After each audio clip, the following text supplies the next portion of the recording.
Soit c'est le meilleur pour rentrer sur les cryptos, soit c'est la mort de nos PF. Les gars, on va parler de ça ce matin.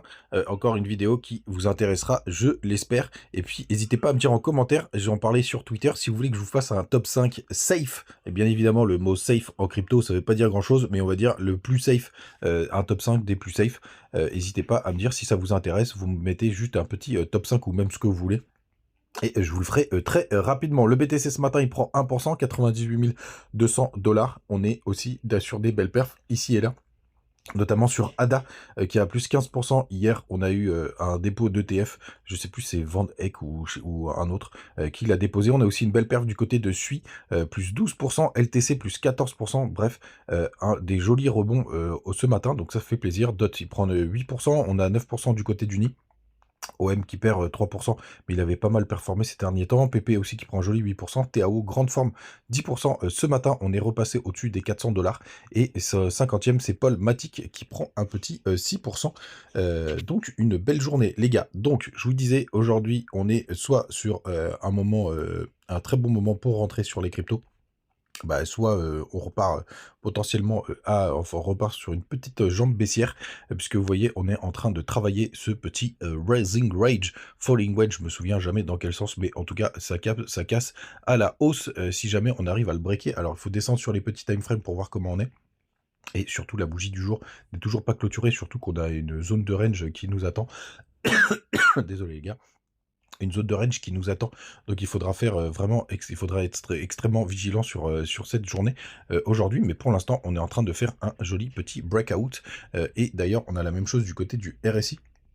Sur le RSI, il faudra être aussi un petit peu plus prudent, puisque vous voyez, il y a pas mal de fake sorties. Vous le voyez juste là. Attendez, je vais le grossir pour vous. Hop. Et que vous voyez, c'est vraiment exactement la même figure que sur le cours. Donc très intéressant, mais justement, il y a juste une toute petite pointe qui est juste là. Et bien entendu, si jamais on a ce rebond du BTC, eh ben, forcément, ça peut profiter aux alts. Et d'ailleurs, les alts qui sont en grande forme ce matin, même si on est très très loin de nos performances passées tout simplement. D'ailleurs, si on regarde justement le Total 3, donc nos petits alts, on doit avoir une bougie verte assez intéressante ce matin. Vous voyez juste là, tiens, qu'est-ce qu'on est, on est rejeté pour l'instant, on est en train de bloquer sur une moyenne mobile du P-Cycle pour le coup. Je ne sais pas quelle moyenne mobile, il faudra que je regarde à quoi ça représente, ce que ça représente, pardon. Mais vous le savez, du côté des alts, il faudra aussi bien s'affranchir de cette zone, puisque ça peut être une grosse zone de rejet, donc on est en train de la travailler dessus. Et après, vous avez cette trendline baissière qu'il faudra casser de l'autre côté avec panache pour espérer avoir une jolie performance. Et si on se fait rejeter, bah, malheureusement, par exemple sur BTC, ça nous ramène plutôt vers le bas de cette figure. Donc, s'il nous ferait une belle chute qui nous ferait retester, allez, en fonction du jour où on est, si c'est aujourd'hui, le rejet, c'est aux 94 000 $. Donc, rechasser les stops qu'il y a juste en dessous. Tout simplement, et on peut aller regarder sur les plus petites time frames. Et pour l'instant, vous voyez, je vous avais dit ces derniers temps que j'étais assez confiant sur le support qu'on représentait, tout simplement avec cette trendline qu'on a travaillé, cette imbalance qu'on a conservé pour l'instant, qu'on conserve bien. On a ce running bottom qui vraiment nous fait du good job pour le moment, puisque vous voyez, on a fait hop, un petit descente, et là on commence à recasser les plus hauts sans faire de nouveau plus bas, hein, donc c'est vraiment très très propre. Et après, bah, la prochaine target, pour le coup, c'est d'essayer d'aller chasser ces stops au-dessus des 100 000 $. Et c'est pour l'instant plutôt une belle configuration. Et donc, dans ces cas-là, ça veut dire aussi que c'est un très bon moment de rentrer sur certains alts. Et c'est pour ça, les gars, que si ça vous intéresse, je vous fais un petit top crypto, tout simplement. Donc, n'hésitez pas à me le dire en commentaire. Le Crypto Fear and Greed, il est à 47. Donc, l'indice de la peur. Donc, comme je vous disais, sur les zones de 40, ça reste des bonnes zones pour l'instant. Ça fait plutôt bien son job. Les liquidations, 150 millions, c'est vraiment pas grand-chose. Et on a toujours ces fundings qui sont hyper bas. Tout simplement. Donc ça, c'est plutôt une bonne nouvelle. Tiens, il y a Cookie aussi qui a des fundings vraiment aura des pâquerettes. Donc, on va voir ce que ça va donner. Mais pour l'instant, il est vrai que ça fonctionne plutôt pas mal, et on a une belle crypto en ce moment là qui est en train de pas mal pumper, qui est VVV, dont je vous avais parlé, qui continue de... Bah, il est que en perpétuel du côté de BitGet, qui aussi nous a fait un joli, est en train de nous faire un joli retournement de tendance. Donc attention, hein, parce que c'est un projet, c'est un nouveau projet, j'ai pas trouvé la tokenomics. Et il y a très peu de jetons, enfin il y a, allez, ça peut faire combien ça? Ça fait à peu près 20%, 20-25% des tokens qui sont en circulation. Bah, 26, offre en circulation 26, ouais, c'est pas 26%, tout simplement, comme ça c'est très très clair. Donc un projet qui fonctionne plutôt pas mal, et je vois qu'il y a eu un réveil de tous les agents IA. On va voir ce que ça va donner, mais c'est plutôt propre les gars. N'hésitez pas à nous rejoindre du côté de Telegram, toujours des petites news, des petites infos. Tous les jours, ça discute sec en ce moment, et ça fait vraiment plaisir. Donc n'hésitez pas si vous avez des petites questions ou des petites choses, il y a toute la communauté qui est là pour vous aider, et c'est toujours gratos les gars. Toujours pas payant du côté du Telegram, et ce sera pas le cas, et il y aura toujours pas de formation payante ou ce genre de conneries, tout simplement. Sur du court terme, on voit qu'on a pas mal de liquidités à aller chercher, aller jusqu'aux 99 000 $. On a des petits pics qui sont formés sous les 96 000. C'est normal parce qu'il y en a pas mal qui ont joué de cette position. Donc on verra surtout, est-ce qu'on arrive à tenir toutes ces zones et qu'on n'a pas un retournement. Il faudra vraiment être très vigilant sur ça. Tout simplement, et on peut aller regarder aussi ce qui se passe du côté des ETF pour voir s'il y a toujours des inflows. Et vous voyez, du côté du BTC, il y a quand même pas mal de sorties des ETF, alors que normalement sur Ether, je crois que c'est toujours l'inverse. Ah, il y a eu un petit outflow hier, mais rien de bien méchant, sincèrement. Donc pour l'instant, c'est plutôt pas mal ce qu'on est en train de voir.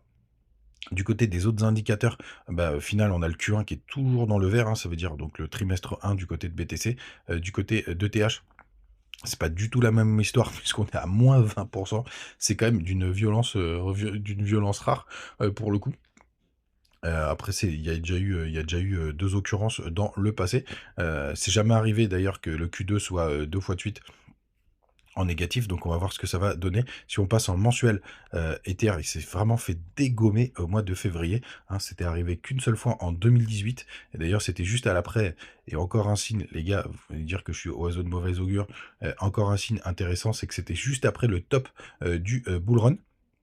Donc est-ce que tout simplement, bah, c'était bien le top juste là? Bon, avec sur ETH, ah, j'y crois pas trop, ce serait tellement étonnant.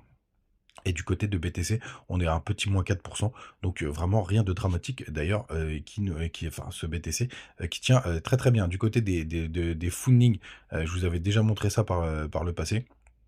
Là, vous voyez que dès que c'est en vert comme ça, en général, bah, ça veut dire qu'on est sur des zones assez plates, assez calmes, et je vais vous remontrer par le passé où on s'était pas fait pas mal dégommer, vous voyez? C'était, en novembre, les fundings étaient très, très hauts, et c'est après qu'on a eu une grosse correction, justement. Donc de détecter quand on rentre en zone de surchauffe, sur le orange, bah, c'est après souvent qu'on peut avoir ce type de correction. Mais malheureusement, on n'a pas eu ce phénomène sur la correction là du mois de janvier, où on s'attendait vraiment pas du tout à une telle correction. Mais pour l'instant, bah, ça nous dit que c'est plutôt propre ce qui s'est passé.